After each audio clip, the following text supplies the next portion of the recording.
We're sitting with Kofi Kingston. How are you today? Fantastically well. You know what I mean? This is the last Raw before WrestleMania, so a lot going on. You know, definitely keeping us busy, but very exciting times. Now, the first time, I got to tell you, I don't know if this is true for you, Adam, but the first time you really caught my eye was in a ladder match at WrestleMania, man. You do some insane things. Are you sad that there's not a ladder match on the card this year? I'm very sad, but you know, the thing about it is that Money in the Bank has become such a staple match, and you know, everyone's done such a good job with it that we're able to have our own pay-per-view with it. So I guess that's a tribute to how well the performance for Money in the Bank have been over the past few years. But yeah, I always love seeing Money in the Bank at WrestleMania. But now, always a question this time of year. WWE talks about it. Kofi, what is your WrestleMania moment? My WrestleMania moment, actually, you know what? Talking about Money in the Bank, it's got to be that first Money in the Bank. I don't know if there's a particular moment, but I've always been a wrestling fan ever since I was little. And I would always imagine myself in WrestleMania having a match. And I think there was a point in that first match where I think I had like either fallen off a ladder or I was, you know, beaten up somehow, laying on the outside of the ring and basically laying on my back and watching the Jumbotron and like watching the match going on. You know, like I get goosebumps like thinking about that because, you know, the term your dream coming true kind of gets thrown around a lot. But for me, it really did. You know, like I said, I've always wanted to be a WWE superstar. So that moment, I really felt like I made it. Now, we were talking a little bit before Chuck started recording. Are you an NFL fan? Indeed I am, yes. Who is your team? My team is the New England Patriots. All right, I won't drop the line. I'm sorry. You know, I dropped that before we started recording. What drew you to the Patriots? Why are you a fan of the Patriots? I'm originally from Boston. You know, okay. Well, not originally, but I've been in Boston since like second grade. You know, so I've always been a Patriots fan throughout the bad times and the good. And you know, I just love them, man. They were my team growing up. They were the reason why I even got involved with football. I signed up for the football team in middle school because everyone else was doing it, and because of like Patriots, I didn't even know how to play the game, you know. But I kind of learned through doing and just watching the Patriots. So cool. I've always been a Pats fan. Don't get me wrong. I love the Redskins, RGIII, you know, your whole team and everything. Very exciting to watch, and you know, awesome that you guys made it this year to the playoffs and everything. So congratulations on that. But I can't lie to you here, man. Patriots are in my heart. You guys got my support, but the Patriots are in my heart. I got two questions. Amendola or Welker, who would you rather have? Oh. Tom Brady or Peyton Manning? Ooh. Wow. Gosh. Bringing the heat. Well, here's the thing. You know what? There was a funny stat that was going around, and I had no idea that the Patriots have never won a Super Bowl with Wes Welker. You know? I didn't know that either. Yeah, and that I heard that on Sports Center, and like to me, like Wes Welker is a part of the team. You know what I'm saying? But if he, you know, he hasn't been there when we won the ring, I guess the trade is kind of justified, you know, letting him go. I guess, you know, as much as a fan favorite as he was, at the end of the day, it's all about business and it's all about winning games. So, you know, I never question any of their decision making because it usually works out for the best. Every time, like, somebody will get cut, they'll always bring somebody in who'll be like controversial, and we still end up making the playoffs. So you can't really question the decision making. I'm pretty sure Belichick and Kraft know what they're doing. Now, that right, yeah. Now going to Peyton and Brady, like I said, I'm a Patriots guy through and through, so I got to go with Brady. Obviously, two phenomenal quarterbacks. You know what I mean? Any team that would have either of those guys, I mean, it's a win. So, but again, I can't separate my personal love for the Pats. You know what I mean? So I got to go with Brady. I got one more question, football related.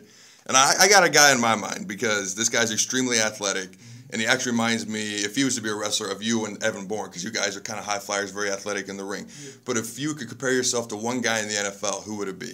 Ooh. Well, I was always a D-back when I played back in the days. I was not on the offensive side because my hands were too small and I dropped a lot of balls. So, yeah. For me, I would go with an Ed Reed type. You know what I mean? A guy, I mean, not that I'm a veteran or anything, but obviously Ed Reed is a student of the game. You know, I consider myself to be a student of the game. He's a hard hitter. I used to hit pretty hard, you know what I'm saying, coming down. Yeah, well, I guess if I could be anybody on it'd be Ed Reed or or if I had to pick an offensive guy, I get a lot of RG3 comparisons. I've been stopped at like several airports, and people want to know. I swear to God, man, people want to know. Hey, you are RG3? Like, come on, man. We just have long hair. Kofi We got, I got dreadlocks. He has twists. They're not even the same thing. Yeah. But apparently, people make that comparison. I mean, we're both very, very, very athletic to say the least.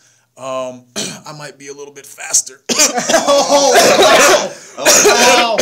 Have you ever ran a 40? Oh, but way back in the days, and that I can't even BS on it. But yeah, no, he's a lot faster than me for sure. Especially now, man. I've definitely lost a step, but I am the fastest man in the WWE. There you go. I guarantee you that. Right. Oh, who's second fastest? Who knows? Who cares? Who cares? Nobody talks about second place. Come on. We're speaking with Kofi Kingston before Monday Night Raw, the last Raw before WrestleMania. And so here's a question. We've been talking wrestling. We've been talking about football. Well, let's kind of merge the two. Which is the more prestigious title, the Lombardi Trophy or the WWE Championship? Oh, come on now. It depends on. I can't. If you're trying to get me fired here, you know what I'm saying? No softball It questions. depends on what you like. You know what I mean? If you're a huge football fan and you've never heard of wrestling, then you probably be a Lombardi fan. Vice versa. If you're a wrestling guy and you haven't heard of football, you would choose. You know what I mean? Vice versa. So.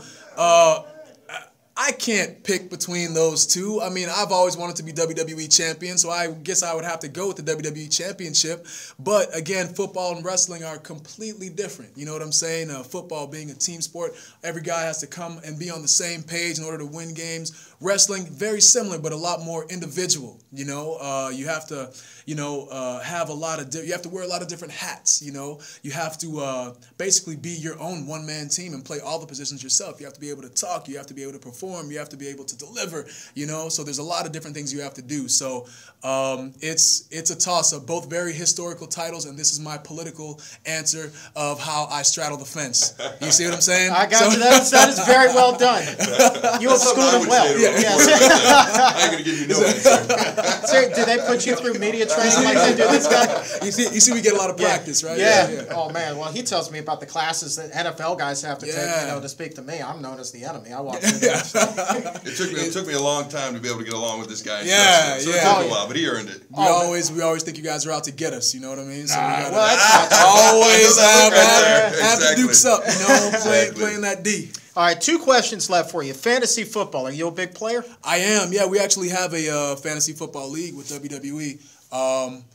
Last year, 2 years ago, I took second. Miz won. This year, I think I ended up taking like a third or something like that. And actually, Zack Ryder won, and he has no idea about anything football related. So we're all like really pissed off. He ended up winning. You know, he doesn't even appreciate the fact that he won. He's Slater. So yeah. So we did an interview with him. He didn't know who Robert was. Oh, come on, Slater. Yeah.